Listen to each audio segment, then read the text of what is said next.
آج ماحول دیکھ کر انسان ٹوپی نکال دیتا ہے کہ یہاں ٹوپی نہیں پہننے کی ہے.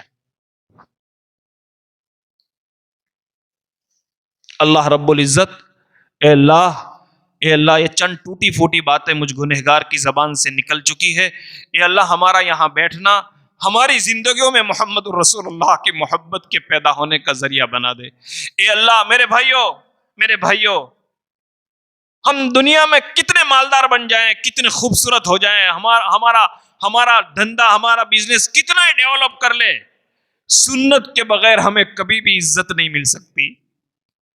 سنت کے بغیر، اور کتنے غریب کیوں نہ ہو، کتنے کیسے ہی نہ ہو، لیکن اگر سنت ہے اللہ ہمیں سکون بھی عطا کرے گا، اللہ ہمیں محبت بھی عطا کرے گا. اور آخر میں آپ کو ایک ہدیہ دے کر جاتا ہوں. حدیث پاک میں آتا ہے کہ کوئی بندہ صبح میں 7 مرتبہ اور شام کو 7 مرتبہ، دھیان سے سننا، صبح میں 7 مرتبہ اور شام کو 7 مرتبہ یہ کلمہ پڑھتا ہے تو اس کا ثواب ایسا ہے کہ اس نے 24 گھنٹہ درود پاک پڑھا.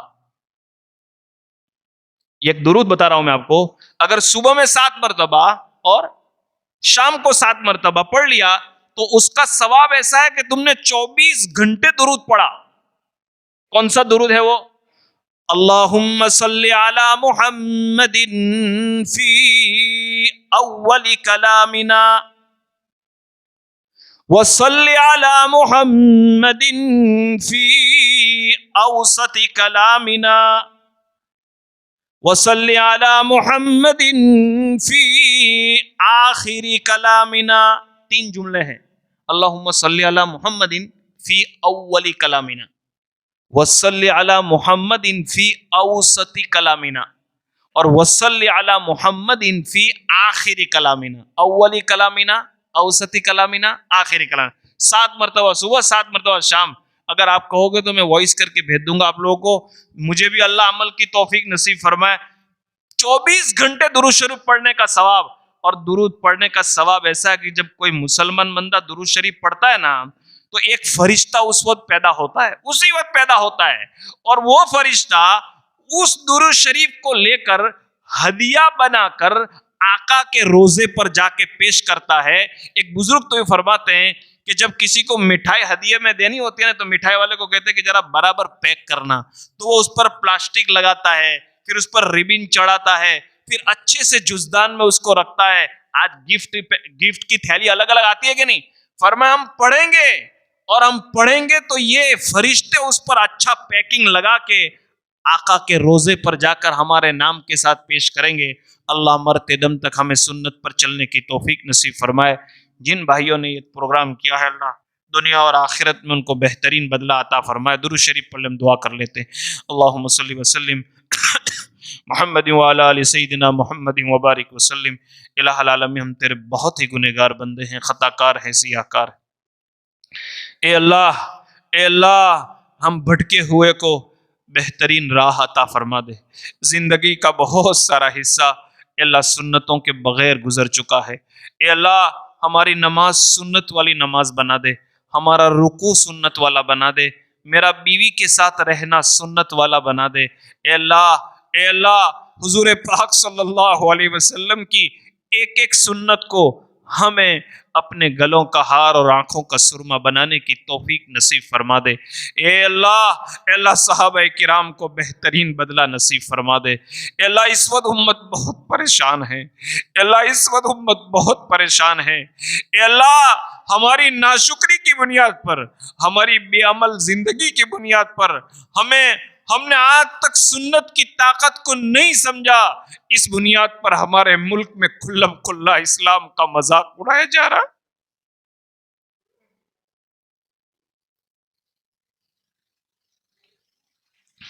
ہم مسواک کر سکتے تھے، ہم نے نہیں کیا. ہم داڑھی رکھ سکتے تھے، ہم نہیں رکھ پائے.